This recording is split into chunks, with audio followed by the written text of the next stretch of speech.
Welcome to Village Church Sabbath School Live on Facebook and YouTube. And I'm Milo Jones. Welcome to Sabbath School. I think everybody knows me here. Today, we are studying part 2 of the Seal of God and the Mark of the Beast. Last week, I was a bit out of it last week. I just kind of talked about the mic's right there. Quarterlies, yeah. Yeah, we have new quarterlies for the new quarter. Ephesians will be next quarter. That should be interesting. But anyway, last week I talked about the idea of righteousness by faith and how our faith will be evidenced in our works. We're not saved by works, but if we have genuine faith, we will work, right? And that's a delicate balance to maintain between the two extremes of legalism and antinomianism. I didn't mention that term last week. You know what antinomianism is, right? Cheap grace is another term. But the word comes from two Greek words, anti-nomos. Nomos means law. Anti-law. I don't know if anti is Greek or not, but I know nomos means law in Greek. So anti-law, okay, so that's someone who, I don't have to keep the law. I don't have nothing to do with the law. Jesus, it's done away with, right? So that's antinomianism. And then, of course, the other extreme is the legalism that I'm saved by keeping the law. So here's an interesting statement that kind of helps keep these two things in balance, faith and works. Ellen White says this. She says, we are not saved by the law. Okay, we understand that.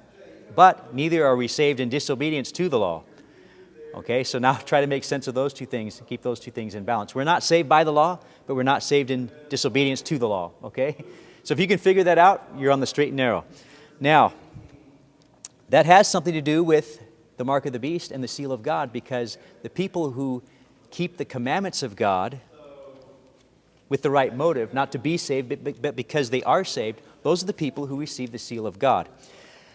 So lesson 12, the seal of God and the mark of the beast. Now, we're going to get into it today with the scriptures, but I have to say that I think the best way to understand the mark of the beast is to start with the seal of God.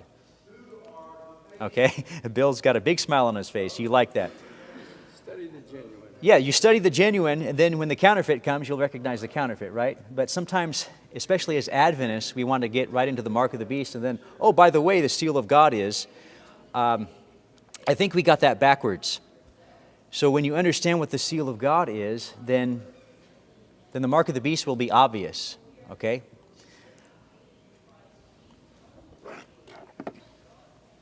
So here we go, seal of God. Now this word seal, I believe it first appears in Revelation. In the book of Revelation it first appears, I believe in chapter 7, and then again it appears in chapter 9.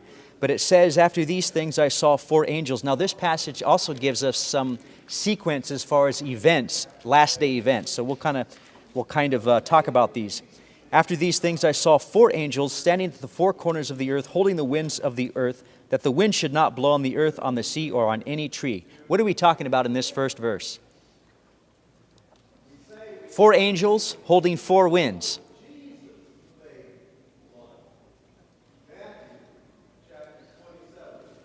Ever hear the phrase, winds of strife? Does it look like, when you look at today's world and even our nation, what we're going through right now and all the political back and forth, and then you add that to the pandemic that happened, and then natural disasters, etc. Does it look like the winds of strife are about to be let loose? Typhoon force. Yeah, in typhoon force. So it seems that those angels are barely holding back those winds right now. But what happens before those winds are let loose? What has to happen? Notice, then I saw another angel ascending from the east, having the seal of the living God. And he cried out with a loud voice to the 4 angels to whom it was granted to harm the earth and the sea. You know, the earth and the sea, those are symbols we've already talked about in Revelation. And you might make an application to you know, the earth and the sea in Revelation 13. There's a sea beast, then there's an earth beast.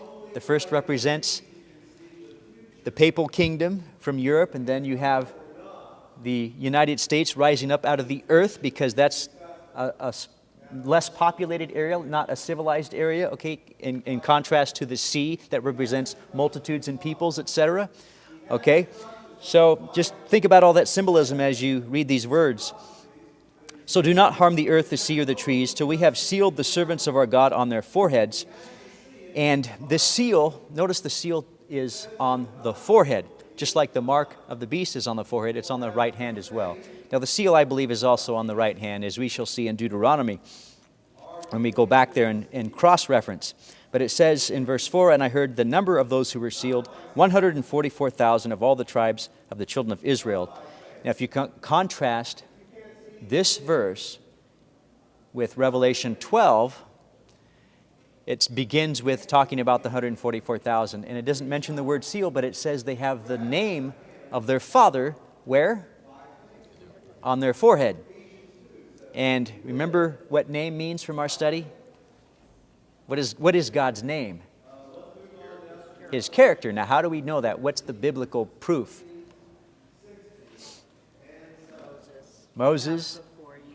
Exactly. Mount Sinai, I will cause my name. I will proclaim my name before you. And when God did that, he gave him the Ten Commandments, and he declared his character qualities of mercy and justice to simplify it. But anyway, so God's name is his character, and that is stamped. What's that? Revelation 14, I'm sorry, I said Revelation 12. You're right. The beginning of Revelation 14, it talks about the 144,000, and they have their Father's name written on their foreheads. Now, look at the word seal. What does it mean? And you might be familiar with this reference. It's called blueletterbible.org. If you want to do a word study, this is where I do all my word studies, most of them. Just go to the internet, blueletterbible.org, and it has on there Strong's Concordance, and it has for the New Testament, it has Thayer's lexicon, and for the Old Testament, it has another Hebrew lexicon. But before it gives you all those things, it just kind of gives you an outline, a breakdown of the word and its various meanings. And of course, the various meanings can mean different things depending on where it is in the Bible and the context. But here's an outline of the word seal. It means a seal, the seal placed upon books. I'm not sure what that means, a seal placed upon books. A signet ring, I think we know what that kind of seal is. We'll probably talk about that. That's like a king seal. Yeah, a king seal. And by the way, we're going to talk about that when we talk about the fourth commandment, because the king seal has everything that the fourth commandment does. Okay, I'm just going to leave it at that. The inscription or impression made by a seal. Okay, so you understand how the seal works. The ring, it makes, in the olden days, they would drop wax on something, like on a scroll, and then they would hot wax, and they would press it with the king's seal, right? Yes, microphone. I think I really came to understand what a seal was when I first traveled to France and had to go to Los Angeles to the embassy there and have a special stamp put into my passport. And it was interesting, and then you learn, what does the seal contain? 3 things: a name, a dominion, and authority. So there in my passport was this ambassador's name of France, his dominion, and being an ambassador, that was his authority. So or that his was title really fascinating. also his authority. To actually okay, have well, something like that. You just gave it all away. So Sorry. We're going to remind. No, that's good. That's good. You can get us thinking about that, because all those things are in this fourth commandment. All those things, those 3 things. The inscription or impression made by a seal. So it's not just the seal. It can mean the ring or the seal itself, or it can be the wax. That's us. That's our foreheads that receives the seal, right? An inscription or impression made by a seal of the name of God and Christ stamped upon the forehead. There it is. That by which anything is confirmed, proved, or authenticated. So that's everything a seal means. Now you'll discover that the word mark is kind of a synonym.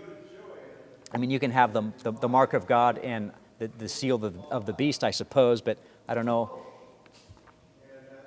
I'm just throwing that out there, okay? I still have to look into that. I don't know if they mean exactly the same thing, but they're well, you'll see. We'll move on. But before we do, we're almost to Exodus, so. But first of all, we mentioned Revelation 14:1, right? Yes.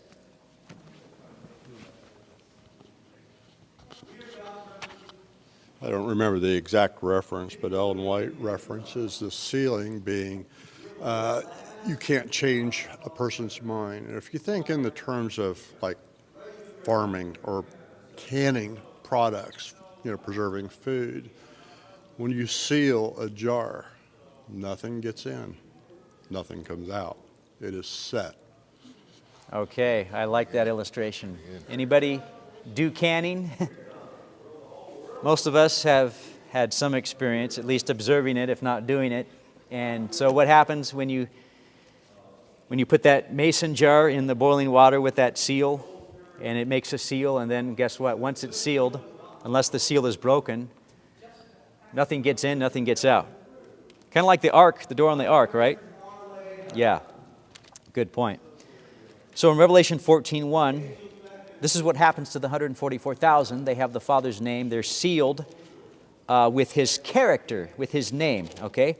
Now, more specifically, what does that mean? Well, we already mentioned Moses and the Ten Commandments.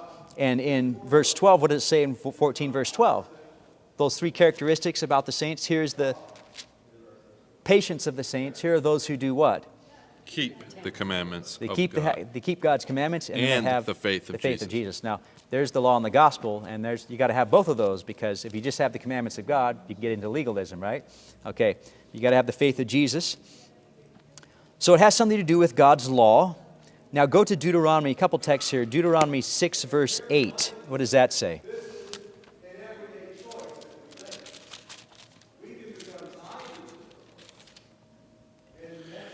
And thou shalt bind them for a sign upon thine hand, and they shall be as frontlets between thine eyes. Okay, so bind them as a sign on your hand and as frontlets between your eyes. That's an interesting word, frontlets. You using King James? Yes. I wonder what another translation says. Cases? Interesting. Symbols. Yeah, well, you see, in Jesus' day, by the time you get to Jesus' day, the Jews had become, they took these things that were supposed to be symbolic and they interpreted them literally, and so they would literally wear a box on their, little box on their head with something in there that had God's word on it. Is that what we're supposed to do, though? No, the word is supposed to be in your mind or on your heart. That's the point. But it's speaking of God's law. These words that I speak to you shall be in your heart. You shall talk about them with your children whenever you can. Okay, I think that's what that's referring to. And then there's mentioned the forehead and the hand. So that's the important point. So just like with the mark of the beast, you have the forehead and the hand. You have the same thing with the seal of God. And 11:18 says the same thing, so we don't need to look that up. Okay, now let's go to the fourth commandment and talk about the seal and how all three parts of a king's seal is in this commandment. So let's remind us again those three things. Your name, your dominion, and your authority. So in other words, your name, let's say,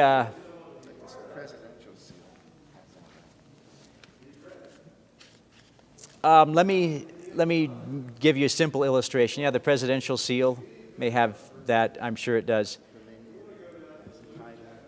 So let's say King Nebuchadnezzar, right? If King Nebuchadnezzar took his ring and sealed something, it would say, Nebuchadnezzar, king of Babylon. It's that simple. But you have all those three things there. You have his name, Nebuchadnezzar. You have his title or authority, king. And you have his domain or territory of Babylon. Okay? Now, do we have these three things in the fourth commandment? So, remember the Sabbath day to keep it holy. For in 6 days the Lord made, do we have his name? Lord.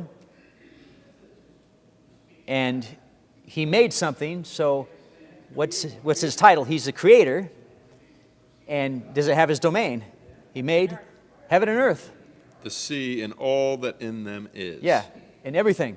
In fact, he created the universe. So, there you have it.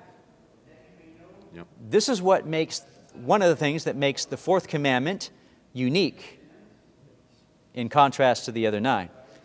Now, they're all related, of course, because Jesus summarized the law as love to God in the first 4 tablets, first 4 commandments, first tablet, right? And then love to your neighbor in the last 6. Commandment number 5 is kind of in the balance. But anyway, that's the reason I say that. Let me explain what I mean. We usually divide them as 4 and 6. 4 and 6, you know. So the 4 go vertical, me and God. That's what government doesn't interfere with. That's my conscience. But does government have a role in the last 6? Yes, they do. See, this is tricky because when Paul talks about, I didn't plan to talk about this, but it's an interesting point, and you'll see why. So in Romans 13, when Paul talks about the governing authorities, that we should submit to them, he then mentions not the last 6 commandments, but only the last 5. He leaves out the commandment dealing with parents. Now, why do you think he would do that in relation to government? Come on, guys. Who raises our children? Does the government or do we? Parents. Now, government will have a role if parents are negligent. In that case, the government will have a role. But that's the great political conflict right now. that's one of the political conflicts right now. You're exactly right. Anyway, just a little interesting sidebar. So 4 and 6 or 5 and 5, but mainly we do 4 and 6. The point is love to God and love to our neighbor, vertical and horizontal. Who was it that asked Jesus about? Mike. When Jesus responded saying, render unto Caesar what is Caesar's. So that's basically telling us, follow the law, but still follow God. In fact, that's a good point. Give to Caesar what is Caesar's and to God what is God's. The first 4 commandments, anything that has to do with my individual relationship with God, worshiping God according to the dictates of my conscience, that's not Caesar's domain, okay? But Caesar does have some domain in at least the last 5, okay? Because that has to do with society. And another interesting point about this, to prove this, is that on the Supreme Court, you may have seen this in a picture, if you haven't been there. I haven't been there. But on the Supreme Court, there's what is it called, a relief, you know, the stone carving, a relief of Moses and the 10 Commandments, believe it or not. It's on the Supreme Court. But he's kneeling, he's kind of kneeling on one knee, and his one leg Covering up the first covers 4 the first tablet, the first 4. Yep. But not the last 6. So what does that tell you? The role of government.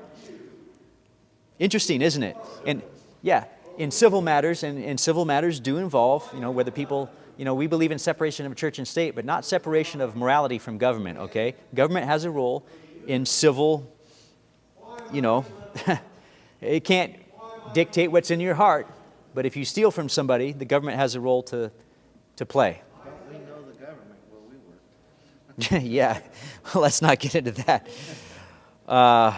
We used to work for the state, so we know how government is. And You know, thinking back on, you know, give unto Caesar what is Caesar's, if you noticed in that discussion, it was talking about, you know, paying the taxes to Caesar. And what did Jesus point to? He pointed to a coin and said, whose picture is on that coin? Wow. And that is picture into a seal. Whose seal is this money on? That's the most profound thing I think you've ever said. I mean, no, you said lots of good things. One of the many. One of the many. One of the many. That's yeah. Thank you. I need help with my words sometimes. That is amazing, because that shows you that the seal, or the of The Roman Caesar's, authority. the Roman authority, had something to do with at least some of the commandments, right? At least those that relate to civil society. But not the first four, not between God and man. Okay. I think we're all clear on that. Unfortunately, we know that what happens in the last days is that Caesar will overstep his boundaries at the behest of a beast, a universal church system that will use the state to enforce its mark and image, right? Particularly something that's riding upon the top of the beast. Yeah. That is basically directing its course. Yes, and we'll get to that. Okay, so what about this word mark? So we looked at the word seal. I think we understand what the word seal means, more or less. The mark, it means similar. If anyone worships the beast and his image and receives his mark on his forehead or on his hand. Okay, so we mentioned the forehead and hand. By the way, let's just be clear about what the forehead and hand symbolize. So the forehead, that's in your mind. That would be your thinking, right? Your thoughts. Your hand would be your what? What you do. What you do, your actions. So basically, this is interesting because there are going to be two kinds of people who actually receive the mark of the beast. I'm kind of engaging in a bit of sanctified speculation here, so just hear me out. There are going to be those who really believe, they embrace it with their heart. They believe that this is what should be done. Yes, Sunday is the day of the Lord or whatever, and we need to get our society back to God. They really believe this, and so they would have the mark here as well as here. But other people, I don't know about this, but I'm just going to go along because I don't want to be persecuted. That's just here. You see the difference? You realize that also kind of leads you to there be weeping and gnashing of teeth. You think about it, those that have believed it in their, got it on the mark, when the day comes to find out that there's been an error, they will weep because they have finally found out they've been deceived and they truly believed what they were doing was right. Yeah, it's the scary. ones that are gnashing their teeth, they're angry because they were just going along. Yeah, so I'm sure you've heard the expression, sincerity won't save you. You can be sincerely wrong and then you can be sincerely lost. On the other hand, God reads hearts and he deals with individuals where they're at, so you got to keep all that in balance, of course, I understand. But don't rely just on sincerity alone to get you into the kingdom. That's my point. Okay, what about this term mark? Again, outline of biblical usage, a stamp, an imprinted mark, of the mark stamped on the forehead or the right hand as the badge of the followers of the Antichrist, the mark branded upon horses, a thing carved, sculpture, graven work, an idolatrous image. So it has something similar to do with the seal, but God always has dualism. He always gives us the plain that you can see, and then he always gives us the deeper, like you're saying with the seal. There's a authority to it, but then also there's an obvious mark. Just like you have a car, you can't just run around without a license on it. You have to have a number on it to be identified. So I think there's almost room enough for the interpretation to say there might literally be a mark to identify, to easily persecute somebody. That's kind of my theory. I'm going along with what you're doing, with what you're saying. Not necessarily need it because of your actions. We come and worship on the Sabbath. What other mark would you need to people to persecute you and identify you? But maybe those people who are doing the persecution have a specific identification on themselves also, because they don't want to be persecuted. It's hard to... It's hard to really nail, but let me just give us a word of caution, because Revelation is apocalyptic literature. right. And you know what the difference between classical prophecy and apocalyptic prophecy is, right? So classical prophecy, Jeremiah predicting in 70 years, you're going to be captive in Babylon for 70 years, okay? Now, there's no day for a year principle because the years are literal. In classical prophecy, there's really no symbolism. So there's no beasts, everything is taken literally, including the time. But when you get to apocalyptic literature, suddenly you have to interpret things figuratively. There's no literal beast coming up out of the sea. It represents something. Symbolic. And same thing with the times, and like the 1260 days is 1260 years, okay? And what much of the Christian world has done, their big mistake with Revelation, is they take this apocalyptic book full of figures, and by the way, the figures, that doesn't mean you don't know what it is. We're given keys, how to interpret those figures, okay? But the point is, they interpret all those figures literally, and so they're looking to the Middle East. They're looking to see Jerusalem, the temple rebuilt. third The Antichrist is going to reside in that temple. Okay, we're going to get to that too. That's all symbolic. So anyway, what we want to establish is that the seal of God, if the seal of God has to do with what's in your mind, then this is why I said we need to study the seal first, because then you'll know what the mark is. Then the mark also would have to do with something that's also in your mind, right? It will be demonstrated by your actions, yes. Is the seal of God really in our mind, or is it our choice to accept that authority that God's seal represents? And isn't the mark really an imitation or a false seal, or a seal that says, hey, here's my name, here's my dominion, and it's the authority? Isn't that what's really in question? Yeah, and God says, I am creator of the heavens and the earth. I'm the one who rested on the seventh day and hallowed it.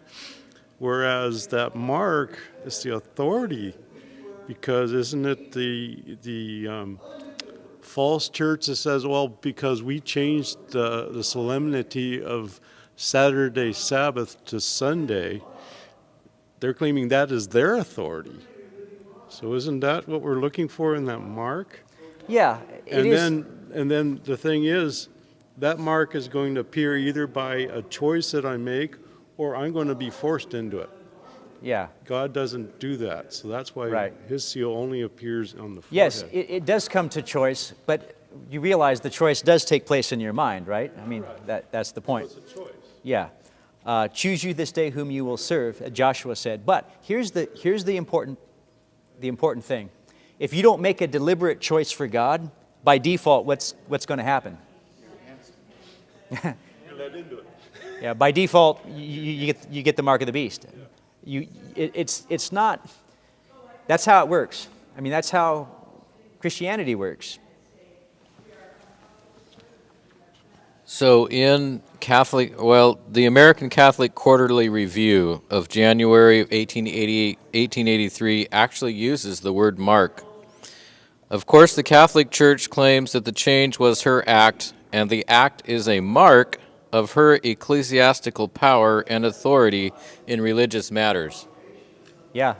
So I assume we're all Seventh-day Adventists here, right? I mean, I see some visitors. Welcome. So, so we know these things. We know that the Catholic Church changed the day to Sunday, and they claim that as her mark of authority. And they even question Protestants. Why are you keeping Sunday? Well, why are you so down on us Catholics, you Protestants, when you're keeping the day that we changed? Okay, that's basically their argument. So we know all that stuff. But one thing I want us to understand is all through the Bible, this system we're talking about, this papal Antichrist system, political religious system. Remember, we're talking about a system. We're not talking about people in the Catholic Church because, there are people in the Catholic Church who may be following the light they've received better than we're following the light we've received, right? So keep that in mind. There are going to be people in the Catholic Church who are going to heaven, and there are people in Adventists who won't get there because you know why. But we are talking about a system, and we're not even talking about an individual pope, right? We're talking about, the pope is simply the head of the system. He represents the system. And if the system lasts 1,260 years, it couldn't just be a pope, because popes don't last, They don't live that long. they don't live that long, right? Yeah, it doesn't make sense. So just keep that in mind. We're talking about a system. But this system is represented in Scripture in various places, and these are all synonymous things. So you have the little horn in Daniel 7, and then you, of course, the beast in the sea beast in Revelation 13, and then also what we talked about, Revelation 17, the woman, That sits upon the harlot on the beast. She's clothed with scarlet and purple and gold, but not blue, because blue symbolizes God's law. We talked about that. So all the colors of the sanctuary except blue. So you're right, this is a counterfeit that takes out the blue, takes out God's law. So all these things are synonymous, but especially you might not be as familiar with the passage in 2 Thessalonians chapter 2, where it talks about the man of sin. This is talking about the same power. And a misinterpretation of this in Thessalonians 2 leads people to think that the Antichrist is going to dwell in some literal rebuilt temple in Jerusalem. Well, we'll get to that. But, okay, we have, about 12 minutes? Okay. So the little horn, Daniel wishes to know the truth about the fourth beast, so he's talking about the Roman Empire, the fourth beast, which was different from all the others, exceedingly dreadful, with its teeth of iron and its nails of bronze, devoured, breaking pieces, etc. And it had 10 horns that were on its head. So remember, the 10 horns symbolize 10 kingdoms. the nations of Europe that came out of Rome, the Roman Empire. And then there was another horn which came up and plucked out 3. So 3 of those nations were plucked up, and they never became nations of Europe. And that little horn, of course, was the papal power. And this papal power, he has some characteristics here. It speaks pompous words, and its appearance is greater than his fellows. And he makes war against the saints and prevails against them. So, there's only one institution in history that fits this description. Until the Ancient of Days came, now I said there was some sequence, last day sequence in these texts, and you see that this happens, that this papal power will reign sometime before the judgment begins. Now, we know in our prophetic calculations that this papal power reigned for 1,260 years, 538 to 1798. And then, General Berthier took the Pope captive in 1798, and so that ended, that And he gave him died his in deadly captivity. wound. He died in captivity for 1 year, and then a new pope was put in place the next following year. Yeah, so, his deadly wound is, when it says his deadly wound is healed, it means his deadly wound is in the process. It's not just a one-time thing. It's all these events, and until he gets more and more and more power, until finally he can do what he wants to do. He's back to where he was originally. Yeah. And in, when was it? When the Vatican received its authority as a state, wasn't that 34-ish?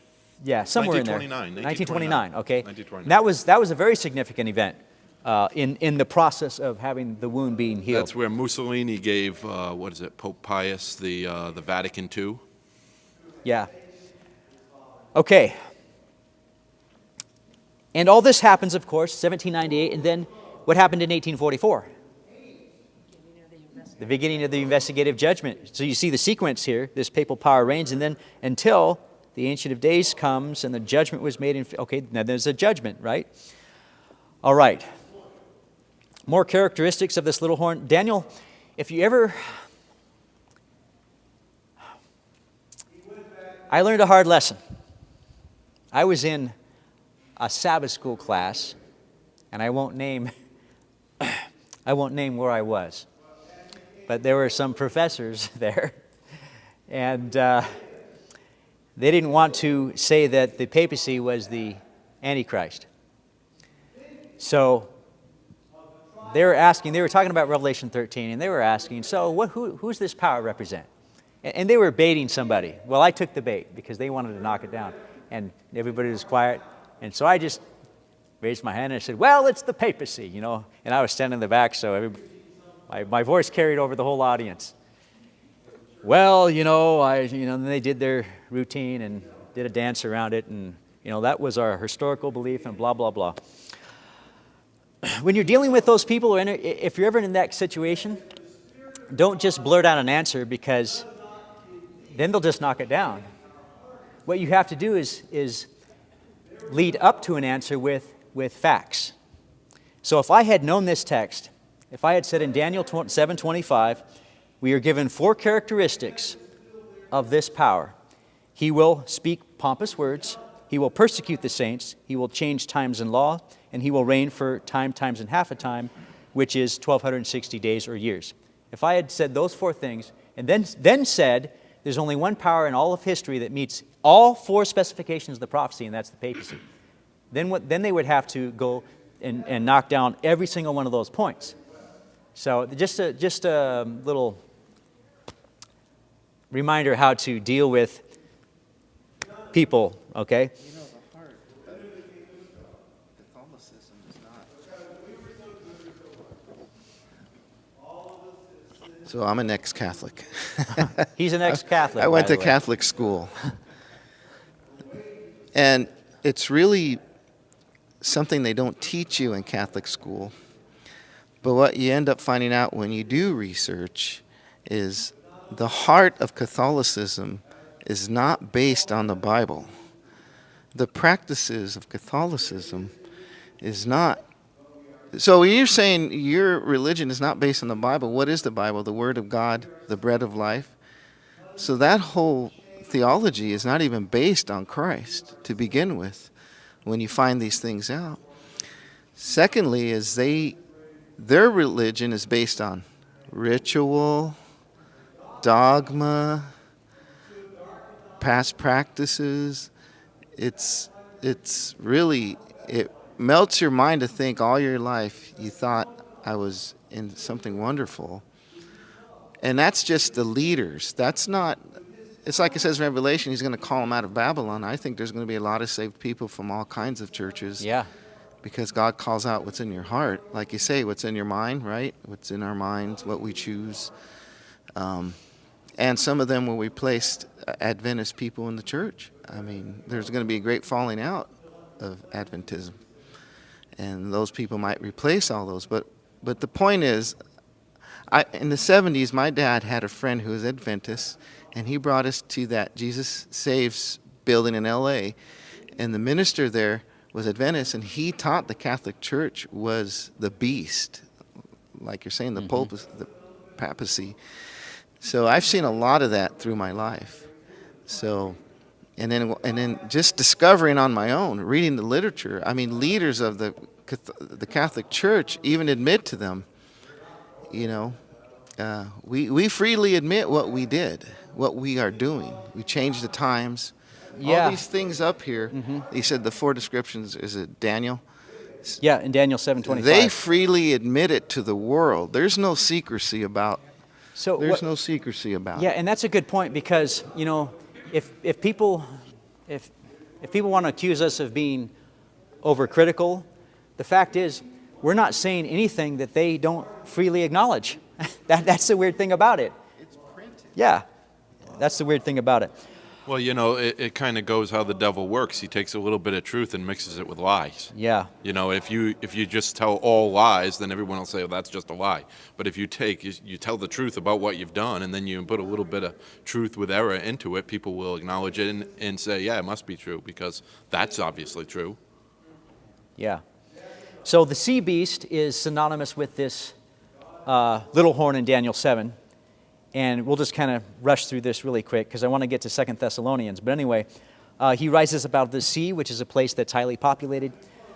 7 heads, 10 horns. Okay, so you got the 10 horns there. He has blasphemous names, so there's blasphemy involved. So you can compare and you can see that it's similar. And especially when you read on and he's speaking great things in blasphemies. We talked about that in previous lessons, what that means. Continued for 42 months, which is 1,260 Yeah, years. it's another way to say 1,260 years, the 42 months, okay? And he persecutes the saints. So all the same characteristics are there. So we're talking about the same power. But what we don't understand sometimes is the passage in 2 Thessalonians 2, let no one deceive you by any means, for that day, meaning the coming of Christ, will not come unless the falling away comes first. So there's going to be an apostasy that happens within the church. And then the man of sin is revealed. Okay, so these are, we got 5 minutes.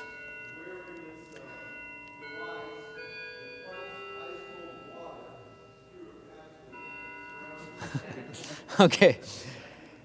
So we have the man of sin. He's also called the son of perdition. And he opposes and exalts himself above all that is called God or that is worshipped. Okay, so, he wants to usurp God's worship, right? So we're talking about counterfeit worship system in Revelation 13 and the true worshipers in Revelation 14. And he sits as God in the temple of God, showing himself that he is God. So here's where I said that they interpret this literally, okay?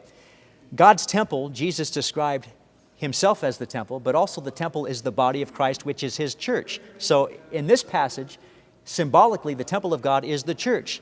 And the papal power took its seat in God's church, right? That's what that means. It doesn't mean a literal temple in Jerusalem needs to be rebuilt for a literal antichrist to sit on that temple. But notice what else it says. It's also called the Lawless One. The coming of the Lawless One is according to the working of Satan, with all power, signs, and lying wonders. Oh, do we see some similar language here to Revelation 13? Those who worship the beast, they're going to use signs and wonders, etc., to deceive people. With all unrighteous deception among those who perish because they did not receive the love of the truth, that they might be saved. Okay. Whoa, did you see that right there? Is it the fact that you're going to say, okay, all right, go ahead, stamp me? No, you didn't. You refused the truth. Okay, you would not receive the love of the truth. The love of the truth. Okay, it's not just, well, I'll do it because I have to. I mean, there may be some room for that, in your experience at times, yes. But love has to be the motivation. Because in the Ten Commandments, remember, it's about God's law, right? Those who love me and keep my commandments. So that's the sequence. You think of it. If we love God, we keep his commandments. Not yes. receiving the love of the truth. For God so loved the world that he gave his only begotten Son, that any who believe on him should be saved. They're basically saying, well, that can't be it anymore. It's like they throw that away. The love of the truth gone. Yeah. It's basically saying your salvation is not through Jesus. So here's what it's really about. This is why I like this passage, because it's about having pleasure in unrighteousness. Okay, it's more than just a day.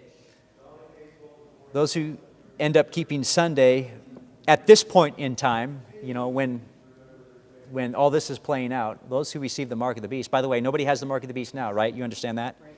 Sunday keepers don't have the mark of the beast because it has to come through legislation. It has to be legislated. So don't go to your neighbor and say, you got the mark of the beast.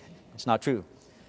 But when that time comes, those who continue to want to have pleasure in unrighteousness, guess what? That's what's going to happen. Let me go to something here. You may have heard this expression before, never let a crisis go to waste. That's what Constantine did. He took advantage of the political climate, and he decided to unite everybody and created a Sunday law, and eventually the church adopted it, etc., etc. But you know what Newton's third law is? Let's close on this point. What is Newton's third law? Yeah, for every action there's an equal and opposite reaction. Don't ask me what the first two laws are because I didn't have time to look it up. But anyway. Force equals mass times acceleration. Mm-hmm. Okay. Marty chance. Yeah. I think this is my take on this. Okay, you can do what you want with this, but I think this is where we're at today. I think we're swinging we're swinging so far to the left right now with cultural Marxism that the pendulum's going to swing back. There's going to be an opposite reaction, and then people are going to say, you know what? Enough is enough. We're done with this immorality. We're done with this stuff, And we need a Sunday law. Okay, Sunday law can't come out of nowhere. There has to be Momentum. a momentum. It has to be in reaction to something. Do you see what's happening? And so Satan creates a problem, cultural Marxism, and then he's going to offer his solution. I didn't mean to interrupt. Wouldn't it be a global Sunday law, not just a local? Well, it's going to start with the United States because Okay. it's Because I know there's Sunday laws on the books already. yeah. It's going to be a national So it's Sunday gonna law be that an starts with the United enforced States, and then it goes law to the world. Yeah, To the world. yeah. Right. And we haven't really had time to unpack the second beast yet. All right, with that in mind, after the 2 bells ding, we'll have a word of prayer.